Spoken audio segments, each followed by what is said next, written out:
iyadoo ay laba maalmood ka harsan tahay xuska munaasabadda 18 May isla markaana magaalada madaxda gobolka Sanaag ee Ceerigaabo laga dareemayo u diyaargarowga iyo qabanqaabada munaasabadaasi ayaa dawladda hoose ee magaalada Ceerigaabo waxay magaaladaasi ka wadaa hawlgallo ku wajahan u diyaargarowga maalintaasi oo ay kor ugu qaadayso bilicda magaalada Ceerigaabo iyadoo sharciyada waaweyn lagu xidhay astaamaha munaasabadda 18 May iyo calanka Somaliland waxaana dawladda hoose degmada Ceerigaabo ay ka warbixisay hawlgalkan ay ugu diyaar garoobayaan munaasabadda 18 May isagoo maayirka magaalada Ceerigaabo Ismaaciil Xaaji Nuur faahfaahin ka bixiyay habsami u socodka hawshan waxaana uu geesta kale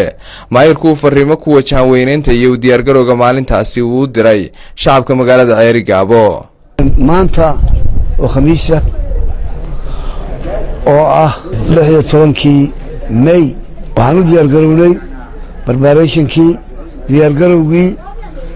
18 May maalin sabti ku beegan anagu dawladda hoose aan diyaar malnahay waxaan sheegayaa wasaaradaha oo dhammi inay diyaar garoobaan dadweynaha Ceerigaabo inuu u diyaar garoobo waxaan faraynaa meherad kasta insha Allah Ceerigaabo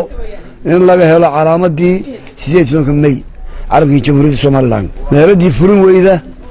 talaaba laga qaadi doonaa ganaax baa la kulmi doonaa waxaan dadweynaha u sheegaynaa iyaga ognahay inuu diyaar garoobayaan arinta inay ilaaliyaan una diyaar garoobaan bilicda magaalada iyo diyaar garowga 18 May ee maalinta sabti hadii Allah idmo Yunis Sheekh Ahmed Universal TV Ceerigaabo